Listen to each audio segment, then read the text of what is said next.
Assalamualaikum warahmatullahi wabarakatuh.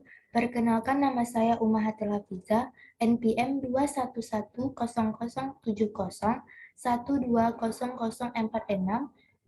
dari Prodi Kesehatan Masyarakat dengan dosen pengampu Nova Arihman, Dr. SKM MKes.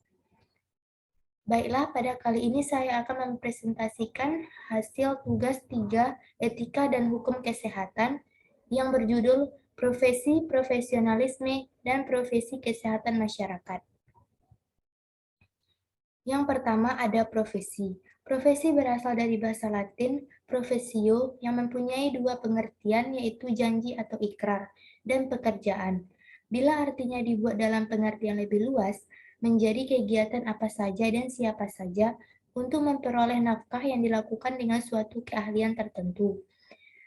Profesi merupakan pekerjaan, dapat juga berwujud sebagai jabatan di dalam suatu hierarki birokrasi yang menuntut keahlian tertentu serta memiliki etika khusus untuk jabatan tersebut serta pelayanan baku terhadap masyarakat.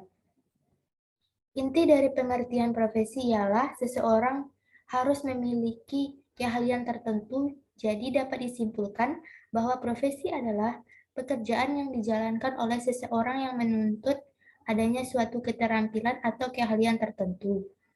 Contoh profesi adalah pada bidang hukum, kesehatan, keuangan, militer, teknik desainer, tenaga pendidik seperti guru, programmer, artificial intelligence, engineer, dokter, pilot, nahkoda, pengacara, hakim, jaksa, polisi, bidan, dosen, perawat, tentara, arsitek, apoteker, dan lain sebagainya. Yang kedua ada profesionalisme. Arti dari profesionalisme sama dengan orang yang hidup dengan cara mempraktekkan keterampilan yang mereka miliki dan terlibat dengan kegiatan yang sesuai dengan keahliannya tersebut.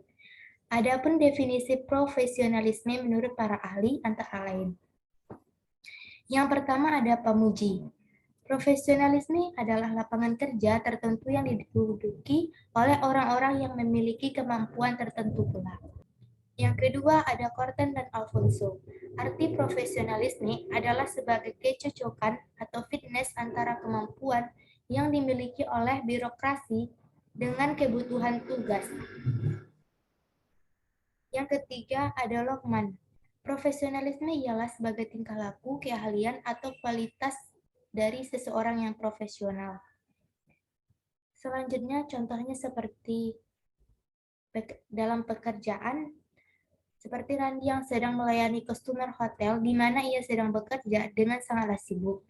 Namun secara tiba, Intan, sahabatnya, meneleponnya mengatakan bahwa ibunya meninggal dan membutuhkan bantuan Randi.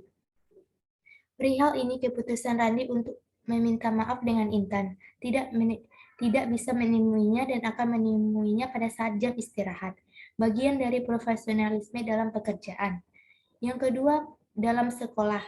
Tindakan yang berhubungan dengan sikap profesionalisme di sekolah, misalnya saja ketika kita diharuskan berkelompok dengan seseorang yang sangat tidak kita sukai, lantaran selalu menyepelekan tugas yang diberikan oleh guru. Namun karena hal tersebut, keputusan kita bersikap biasa saja dan tetap fokus dengan target tugas, bagian daripada profesionalisme. Selanjutnya yang ketiga, etika profesi. Etika profesi adalah sekumpulan aturan atau panduan dalam bertindak untuk menciptakan profesionalisme dalam bekerja. Etika profesi dapat memudahkan seseorang melakukan tindakan dan mengambil keputusan secara profesional, serta menjunjung tinggi nilai moral.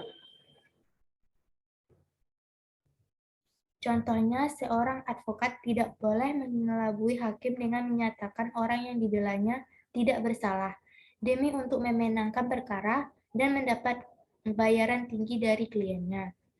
Contoh lainnya, seorang sekretaris tidak boleh membocorkan rahasia atasannya langsung kepada pimpinan perusahaan yang lain, supaya bisa mendapatkan tambahan intensif dari perusahaan.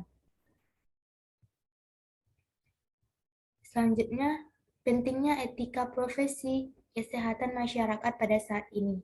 Masalah etika dalam bidang kesehatan masyarakat merupakan hal yang sudah diperbincang. Sejak dulu, etika kesehatan masyarakat umumnya berhubungan dengan proses pengambilan keputusan.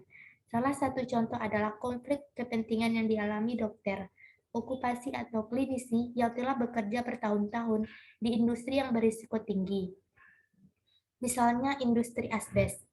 Biasanya, dokter perusahaan berada dalam kondisi serba salah. Di satu sisi harus mengikuti keinginan manajemen perusahaan agar tidak terlalu mengekspos informasi bahaya kepada karyawan agar tidak mengganggu proses produksi. Di sisi lain, ada pertentangan hati nurani dalam dokter. Karena setiap karyawan memiliki hak untuk mengetahui informasi tentang bahaya kerja atau tentu saja bertentangan kode etik profesi jika tidak menyampaikan risiko atau bahaya kesehatan. Sebagian besar masyarakat menganggap gaya hidup sebagai pilihan, misalnya memilih untuk merokok atau tidak merokok. Pilihan gaya hidup ini sering bertentangan dengan kebijakan pemerintah maupun dengan industri. Seseorang yang memilih tetap merokok atau mulai merokok bersinggungan dengan kebijakan kesehatan di bidang tembakau, sedangkan mereka yang tidak merokok akan bersinggungan dengan kebijakan ekonomi yang mengatur cukai rokok. Permasalahan tersebut di atas dipelajari dengan baik dalam bidang ilmu yang disebut etika kesehatan masyarakat. Terima kasih. Baiklah, sampai di sini hasil presentasi tugas etika dan kesehatan dan hukum kesehatan saya. Jika ada kesalahan kata mohon dimaafkan. Assalamualaikum warahmatullahi wabarakatuh.